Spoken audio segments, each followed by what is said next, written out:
नमस्कार दोस्तों, स्वागत है आपका हमारे यूट्यूब चैनल इलेक्ट्रीशियन क्विज में। दोस्तों एक बार फिर हम लेकर आए हैं आपके लिए यूपीपीसीएल यूपीआरबी यूएनएल एग्जाम 2020 की सीरीज के कुछ महत्वपूर्ण क्वेश्चंस। तो आइए क्वेश्चन देखते हैं।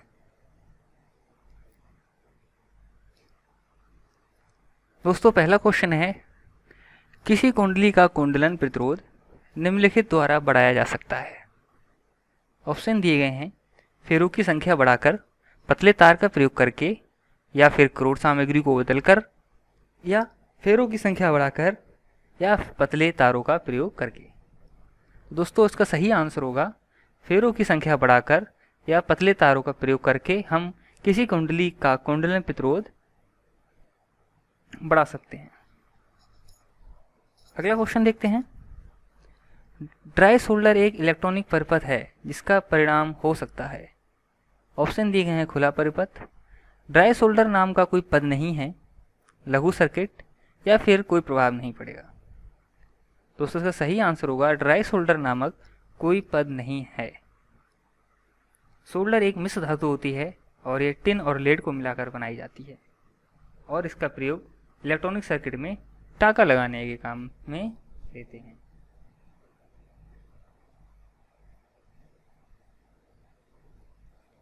अगला क्वेश्चन है, धारा का वहन करने वाला एक लंबा सीधा कंडक्टर एक रिंग के अक्ष के साथ पड़ता है तो रिंग पर एक बल डालेगा। यदि रिंग धारा को रोकता है, का आवेश एवं समान बंटित है, धारा का वहन करता है, या फिर का आवेश समान रूप से बंटित नहीं है।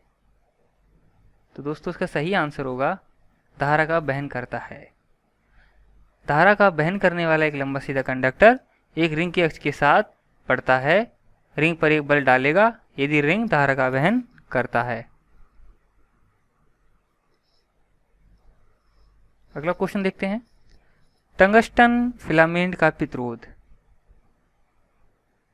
ऑप्शन दिए गए हैं, लगाई गई वोल्टेज में वृद्धि के साथ बदलता नहीं, या लगाई गई वोल्टेज में वृद्धि के साथ घटता है, उपर्युक्त सभी, या लगाई गई वोल्टेज में वृद्धि के साथ बढ़ता है।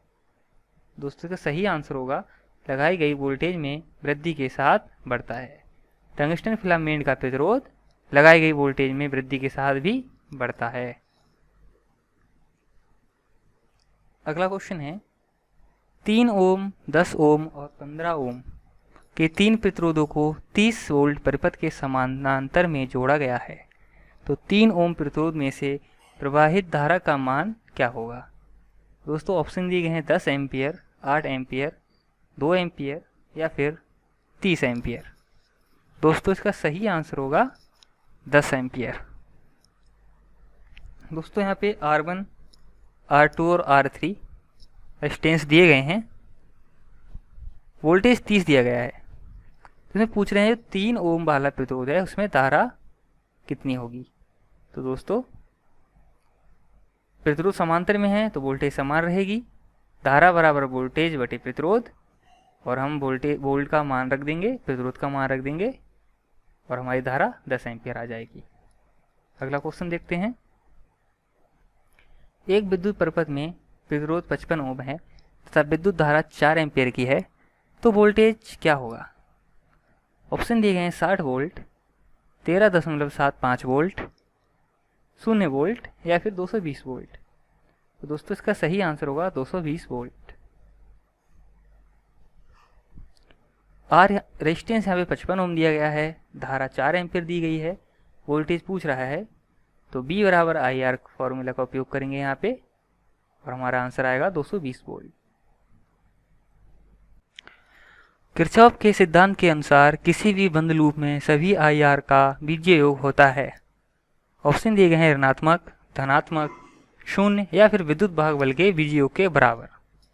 तो दोस्तों इसका सही आंसर होगा विद्युत वाहक बल के बीजीय योग के बराबर। अगला क्वेश्चन है, जब दो पिंडों को एक दूसरे के साथ रगड़ा जाता है तो वे असमान तथा समरूप आवेश अर्जित करते हैं, वे समान तथा विपरीत आवेश अर्जित करते हैं, वे समान तथा समरूप आवेश अर्जित करते हैं, या फिर उपरोक्त में से कोई नहीं। तो दोस्तों इसका सही आंसर होगा वे समान तथा विपरीत आवेश अर्जित करते हैं। अगला क्वेश्चन है, वाट प्रति घंटा इकाई है ऑप्शन दिए हैं विद्युत की, ऊर्जा की, प्रतिरोध की या फिर इनमें से कोई नहीं। तो दोस्तों इसका सही आंसर होगा इनमें से कोई नहीं। वाट प्रति घंटा किसी का इकाई नहीं होता है। विद्युत धारा का इकाई एम्पियर तथा ऊर्जा का इकाई जूल तथा विभव का इकाई वोल्ट होता है। अगला क्वेश्चन है 6 ओम के 3 प्रतिरोध इस प्रकार जुड़े हैं जिनमें एक त्रिभुज बना गया है, किन्हीं दो कोनों के बीच प्रतिरोध क्या है। ऑप्शन दिए गए हैं 3/2 ओम, 6 ओम, 4 ओम या फिर 8/3 ओम। दोस्तों इसका सही आंसर होगा 4 ओम। दोस्तों ए बी सी त्रिभुज बना हुआ है। इस ए बी और बी सी श्रेणी क्रम में हैं, और यदि दो प्रतिरोध श्रेणी क्रम में होते हैं तो उनका टोटल योग जोड़ लेते हैं। तो 6 ओम का और 6 ओम 12 ओम हो गया। तो 12 ओम तथा ए और सी समांतर क्रम में जुड़े हैं।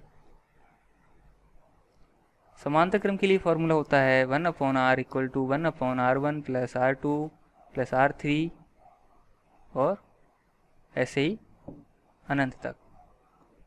तो इसे सॉल्व कर लेंगे, आंसर आएगा 1/4। तो 1/RAC = 1/4, तो RAC = 4।